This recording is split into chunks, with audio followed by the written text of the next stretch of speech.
আসসালামু আলাইকুম। আজকে আপনাদেরকে তৈরি করে দেখাবো চিকেন পপকর্ন রেসিপি।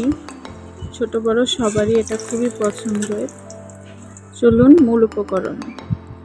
এখানে আমি 300 গ্রামের মতো বোনলেস চিকেন নিয়েছি। দিয়ে দিব লবণ, গরম মশলা, গোলমরিচের গুঁড়ো, জিরার গুঁড়ো, ধনিয়া গুঁড়ো, শুকনো লাল মরিচের গুঁড়ো। এবার দিয়ে দিব কিছুটা সয়া সস,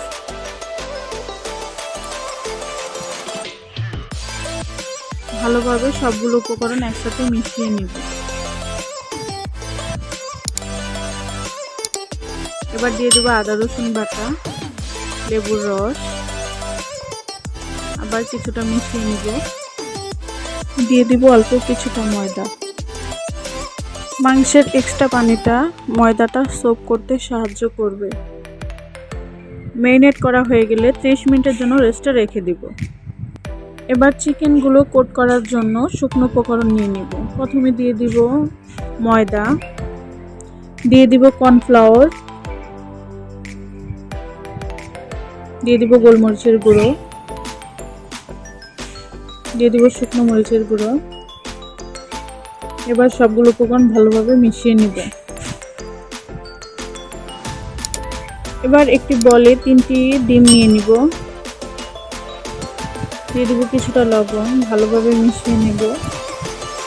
এবার ম্যারিনেট করে রাখা চিকেনগুলো এই ডিমের মিশ্রণে দিয়ে দিব। এবার ভালোভাবে ডুবিয়ে নিয়ে শুকনো উপকরণে কোট করে নিব।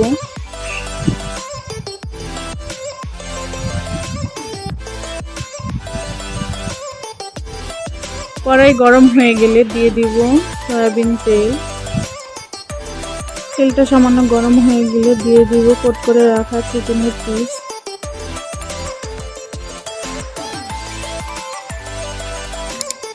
ভালোভাবে এপিট ওপিট ভেজে নিব। মিডিয়াম টু লো হিটে রেখে চিকেনের পিসগুলো ভেজে নিব। তার 8 থেকে 10 মিনিট এভাবেই গোল্ডেন ব্রাউন হওয়া পর্যন্ত ভেজে নিতে হবে। চুলার আঁচ বাড়ানো যাবে না, সেই ক্ষেত্রে চিকেনের পিসগুলো পুড়ে যেতে পারে। চিকেনের পিসগুলো গোল্ডেন ব্রাউন হয়ে গিয়েছে। এবার একটি প্লেটে নামিয়ে নিব। সেম পদ্ধতিতে চিকেনের সবগুলো পিস এভাবেই ফ্রাই করে নিব।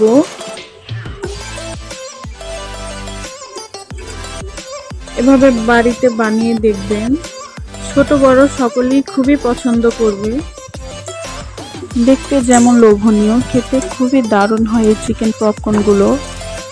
বাড়িতে একবার হলেও এভাবে চিকেন পপকর্ন রেসিপিটি ট্রাই করবেন। আপনাদের সবার কাছে যদি আমার এই চিকেন পপকর্নের রেসিপিটি ভালো লাগে তাহলে অবশ্যই আমার চ্যানেলটি সাবস্ক্রাইব করে আমার পাশে থাকবেন, আমাকে সাপোর্ট করবেন এবং পাশে থাকা বেল আইকনটি বাজিয়ে দেবেন। কেমন হয়েছে তা কমেন্টের মাধ্যমে অবশ্যই আমাকে জানাবেন। সবাই ভালো থাকবেন, আমার জন্য দোয়া করবেন। আল্লাহ হাফেজ।